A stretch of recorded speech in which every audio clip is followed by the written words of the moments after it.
Hey everyone, welcome to an NFL video. This one we're going over my favorite plays for the Thursday night showdown slate, the Rams versus the Seahawks. This actually has the potential to be just as good as last week's Thursday night game, as we have a 49-point over-under with only a 1-point spread, so points should be scored and it should be pretty back and forth. And there's a ton of fun fantasy options, even in season-long leagues. So we got Russell Wilson, Jared Goff, Cooper Kupp, Tyler Lockett, Todd Gurley, Chris Carson, Robert Woods, Brandon Cooks, Will Dissly. So it's actually a pretty loaded slate, so I'm looking forward to it. I'm sure you guys are as well. But before we continue, if you could leave a like, and if you're new to the channel, please hit that subscribe button. It really helps me out, and I really appreciate it. You can also follow me on Twitter at ChrisPinell16. And if you're interested in any of the spreadsheets I build every single week, links in the description below for my Patreon with my Slack chat as well.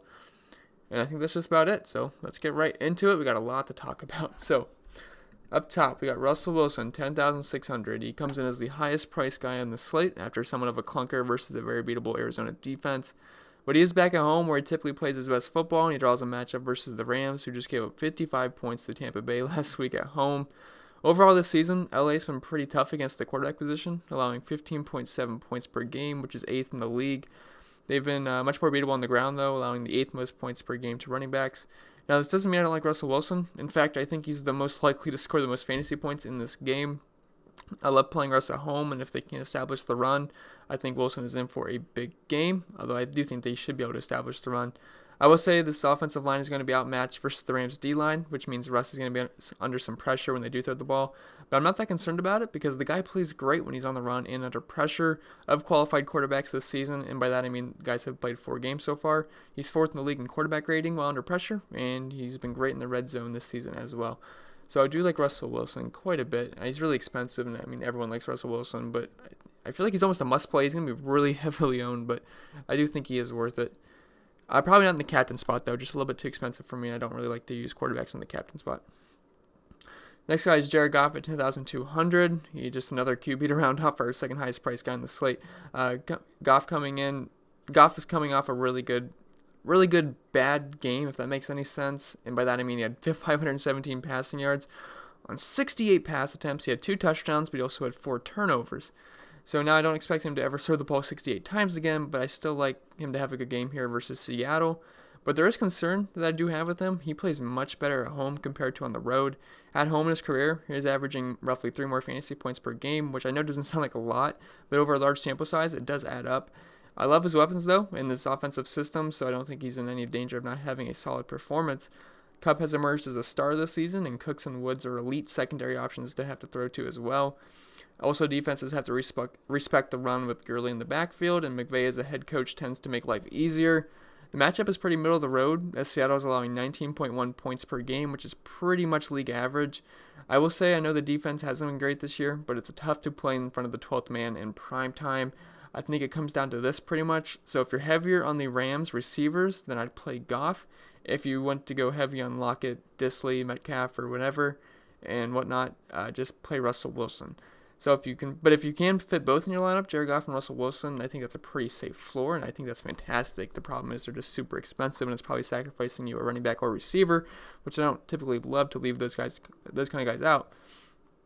And I personally don't like using QBs in the captain spot, like I said a little bit ago, and especially not this time because they're so expensive, and by using one of them, it's pretty much impossible to get a lot of the guys you want in. So that's my opinion on the 2 quarterbacks. I do like Russell Wilson better, but I think they're both going to have pretty good games. Next guy is Cooper Kupp at 9,600, and really, what's there to say about him? The dude has been an absolute beast this season coming off his injury last year.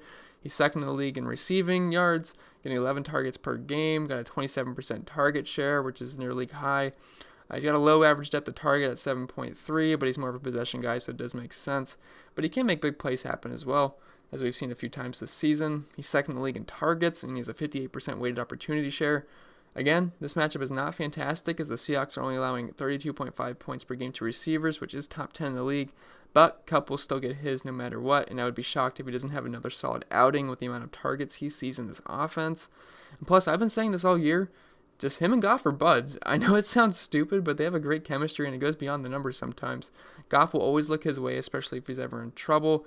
I also think this game leans more pass-heavy for the Rams, because according to PFF, they have the worst offensive line, defensive line run blocking matchup in the league this week versus Seattle. The Rams' line has not been great this season, and the Seahawks added one of the better run defenders in the league in Jadeveon Clowney. So, I do like Cooper Kupp. He's just really expensive, but he's been balling out this season, so Then next guy is Tyler Lockett at 9,400. And he's the other wide receiver one on the other side of this game. He comes in as the second highest priced receiver. And besides last week's blunder versus Arizona, which of course, because that's just how it goes in fantasy sometimes, he was having an excellent start to the season. He made his money off a long touchdown week 1 with limited targets, but the 2 weeks after that, he saw targets of 12 and 14. The matchup is middle of the road, and last week he only had 4 targets as well. But the matchup is middle of the road as the Rams are giving up 35.8 points per game to receivers, but Chris Godwin just dunked all over them last week, so there is upside for Lockett. If picking between Lockett or Kupp, I think I lean towards Kupp because of his enormous volume, which gives him a safe floor, and he also has a high ceiling as well, as evident from his last 2 weeks. Just don't be surprised when you see that Russ Lockett bomb for a touchdown that seems to happen weekly. So I do like Tyler Lockett. I want to make it sound like I don't. I like him a ton. So if you can fit in Kupp and Lockett both, great. But if I'm picking between one or the other, I might be a little biased because I really like Cooper Kupp. I do prefer Kupp, but definitely want some exposure to Lockett as well, especially if you're playing Russell Wilson.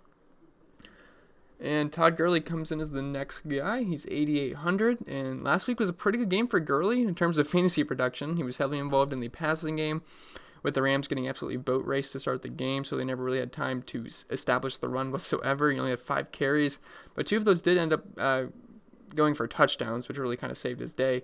He did 11 targets, which was awesome, but that probably won't happen again this season, as I don't think the Rams get in that kind of situation ever again. I wouldn't say I'm over-eager for him in this matchup. Seattle is allowing 23 points per game to running backs, which is average, but the offensive line, defensive line, run blocking matchup is atrocious, like I went over a little bit ago. And like I said, according to PFF, those numbers are according to PFF, I should say. And so there is concern this turns into a pass-happy offense again, but I don't think it's going to be like 70 attempts again, but I can see them, going more pass-heavy, which means we would have to rely on targets to get there if we're playing Todd Gurley. Not saying this is totally going to be the case, but it is definitely possible. And if they get near the goal line, he will more than likely get in to save his fantasy owner's day, though. So not too big on Todd Gurley in this matchup. Do like better options around his price range, but don't hate it, especially because he's so involved through the air last week. Chris Carson. I like Chris Carson better than I like Todd Gurley this week. He's a little bit cheaper, and he's also going to get a ton of work. Much needed bounce back game for Carson last week in a friendly matchup versus the Cardinals. He had a case of the Fumblerooskies the past couple weeks and only amassed 10 and 5 points, which is pretty darn bad. But he did rack up 21 points last week and was involved through the air again with 4 targets. Penny is back, which I guess hurts him a tad, especially if he fumbles. So just know there is a risk that he will cede work to Penny if he happens to fumble again, especially in like a dire situation on the goal line or near the. Or like if they fumble inside his own 5-yard line and then the Rams get the ball and just punch it in really quick. So there is some concern there. But this is actually a pretty good matchup versus the Rams, who are allowing 26.8 points per game to running backs this season, which is bottom 10 in the league. Seattle wants to run the ball, and he's the guy if he doesn't drop the rock. So I do like Chris Carson quite a bit. I think he's in consideration for the captain role. And Robert Woods, 8K. I actually like him quite a bit in this game. That's really just for Woods. He did ball out last week. He had 15 targets, 13 catches, 164 yards. Now, again, these numbers are inflated because they did have 68 pass attempts last week, which is never going to happen again, most likely. It would be nice if it did, if we played the Rams receivers, but I don't see it happening. But still, it was nice to see after a pretty disappointing start to the year for Robert Woods. I can pretty much say all the same things for Woods as I did for Kupps in terms of the matchup.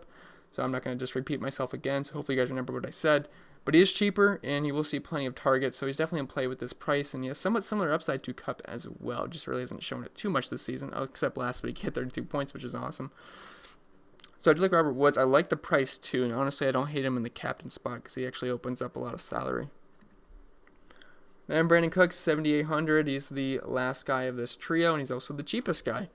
And he's really the big hitter for this offense. Kupp and Woods aren't much of deep threats, and they put in the work as possession receivers, while Cooks can take the top off of defense and hit that home run ball. Really hasn't done it much this season. He did have a 57-yard catch week too, but that's pretty much about it. But he's seeing steady targets this season, and I like the price of 7.8K on a showdown slate, especially with his big upside that he's really yet to flash yet. So Brandon Cooks is definitely in play, but I prefer Kupp and Woods more, but he's also cheaper, so he makes sense to me. And then Will Dissly, Big Montana, whatever you want to call him, he's 7,600, and he had a successful week as the Big Chalk last week versus the very worst team in the league versus tight ends, Arizona. But he's actually been pretty solid the past 3 weeks, scoring no less than 18 points with 4 touchdowns total. Seems to have a very prominent role in this offense and is being consistently targeted, which we do like to see. Rams are 11th versus tight ends this season, only giving up 10.2 points per game. And I will say he does feel a tad expensive here at $7,600. I was kind of surprised to see that price tag, but I mean, he has been doing very well, so I guess I understand it. So I wouldn't really call him a core play, but he's one of Russell's top targets, so I definitely wouldn't fade him either. In the price range he's in, I could see him going a little bit lower owned. Now, no one's low owned in Showdown, but, relative to the field. So don't hate Will Dissly, don't love him either. DK Metcalf, 6,400. I think he's pretty interesting this week. He's the team's wide receiver 2 behind Lockett, and he did not have a good game last week with only 1 catch, but he did see equal targets to Tyler Lockett, so that's a positive thing. I already went over how the Rams are versus receivers, but Metcalf is pretty cheap, and I do think Wilson should have success here versus the Rams at home, who just got crushed versus Tampa. I think he's actually one of the better values on the slate with this potential upside, plus the Rams will be more concerned with Lockett, so I think Metcalf should see some easier coverage. So I actually do like Metcalf. Not a ton, but I definitely think he's a good value play. I know 6,400 doesn't sound like a value, but I guess it's considered a value play on a Showdown slate. Bortles, no. Smith, no. Obvious reasons. Rashad Penny at 5K. So this is definitely Carson's backfield, but Penny will see the field. And really, if you're playing Penny, you're kind of banking on Carson to continue his fumbling woes, because if Penny gets, say, half the workload, he should crush value at this price versus the soft Rams run D, which we went over earlier. He is coming off an injury, which caused him to miss last week, but Pete Carroll did say he probably could have been a go, but they're being a little cautious. They want to push the injury too much. Not in love with him here, but I would say I'd be more interested in him if he was in the 4K range, but not against it with Carson's fumble history, or if he gets injured by some chance, which we never hope for injuries. But if you played Rashad Penny and Chris Carson gets injured, I mean, he'd probably easily hit value. And then Seahawks defense at 4,400. So I don't love the defenses in this game. It should be pretty high scoring. It's probably not going to blow up like last week, but each team has a total of over 24. But if I did have to pick one defense, it will be Seattle at home in front of the 12th man. Goff struggles a bit on the road, which we talked about a little bit ago, and he tends to turn the ball over, so there is some upside here, but again, I don't love it. Rams defense, I really like the Seahawks side of the ball, so probably not going to play a Rams defense. Pretty much just hoping for a pick 6. Malcolm Brown. Now, thank you. Kickers, I mean, they are what they are. If they get some field goals, you're going to be happy. If not, probably not. I do like Zuerlein the best, though, if you have to pick between two of them. Just because he's one of the best kickers in the league. He's got a super strong leg, and they are on the road. They are the road team, and I can see a way where some drives stall out for the Rams to rack up some field goals. So Zuerlein does make sense. I think he's actually going to be pretty popular at this price tag, and he's been pretty good this season. 15 points, 9 points, 10 points, 13 points. I'll take that at 3,400. He's got a pretty safe floor as a kicker. Everett. We're kind of getting to the gross section of this, but he did see 8 targets last week, but I feel like even the left tackle saw at least 4 last week with how many times Jared Goff threw the ball. This probably dips back down to his usual 2 to 4 target range, and if you play him, you're pretty much just hoping he gets a cheap touchdown because that yardage total is not going to be high whatsoever unless he breaks a long play somehow. Pro-Size, not too interested in there. HIGBEE, yeah, he's all right. He's 2K, and he's worth a shot at 2K, I guess. He's seeing consistent targets. He saw 5, 3, and 7. And really, what more can we ask for at that price tag? He scored 12, 4, and 8. So honestly, this isn't too bad. Seattle is also bottom half in terms of points given up to the tight end position this season. And he did play less snaps than Everett, though, but that comes with the price tag at 2K. So I do think he is one of the... I mean, he's not like a great value play, but just given the other guys in this price range, I think he's fine. Jerron Brown at 1,400. Another guy, I actually don't hate him. Hate him as a punt. He's seen 9 targets the past 2 weeks. He didn't do anything the first 2 weeks, but last 2 weeks have not been too bad. 6 and 8 points. So don't hate it. If you can do pretty much anything at this price tag, we will take it. If he gets into the end zone, you are going to be jumping up and down at 1,400. And then pretty much the last guy I want to talk about. I mean, there's a couple guys. Josh Reynolds, maybe he sees a target or two, but yeah, I don't love it. But Luke Wilson is $200, which is dirt cheap, the bare minimum. And he's the last guy I want to talk about. Like I said, bare minimum. I mean, he does have a history with Wilson, so the chemistry is there. Problem is, he plays a very limited role. He only played 25% of the snaps last week, so you're pretty much just hoping for cheap random touchdown on the goal line. Maybe Russell Wilson, fakes it to Chris Carson, does a little bootleg, and Luke Wilson's just standing, wide open in the end zone for some reason because they forgot to cover him. But he did score 4 points last week versus Arizona, but bare minimum price, I can imagine he's going to see a target or two, maybe 3. I mean, I'll take that at 200, and he's going to pretty much open up your entire salary. So don't hate Luke Wilson. That's pretty much going to be it for the entire breakdown. Now, I have not tried to make a lineup yet, so don't think I put a lot of thought into this, but let's just play around here. So let's say we want to go with Chris Carson in the captain spot. Actually, let's go with Robert Woods in the captain spot. Let's just see what happens. Because I do like the value we give with Robert Woods. So where's he at? And then probably the next guy I want to make sure I get in is one of the quarterbacks. And I'm going to go with Russell Wilson. And then I like Chris Carson quite a bit. I like DK Metcalf's price. That's going to leave us with 6,400. Let's put in the kicker, Zerline. Let's leave us with 9,400 left. And I was hoping we could fit in Cup, but we can't. But we're playing Russell Wilson, so I guess in this just random lineup I'm making on the fly, it would make more sense to pair him up with Tyler Lockett anyway. So actually, I don't hate that. And maybe you want to play around with that. Maybe you want to put in Chris Carson at the captain spot. That leaves us with 7,900, and you can use Brandon Cooks. Yeah, I don't hate it. So probably something like that's what I'm looking at. I honestly just made this up on the fly. I have no idea what I'm actually going to do yet, but I just went over all my players, so I'll figure something out. So it's probably going to be something similar to this. Probably not going to be looking to break the bank in the captain spot and hopefully get, one of the 8K guys in my captain spot, and then we can fill out pretty much the rest of our lineup with the guys I do like. Now, if you do use Luke Wilson, you can probably fit in a guy like Cup in your captain spot, or maybe you want to go quarterback in the captain spot. I mean, it tends to not work out all the time, but it's viable. So anyway, guys, that's going to be it for this video. If it was helpful, please leave a like, and if you're new to the channel, please hit that subscribe button. It really helps me out, and I really appreciate it. If you want to follow me on Twitter for some reason, I'm at ChrisPennell16. Links in the description below for my Patreon, and I'll see you guys in the next video.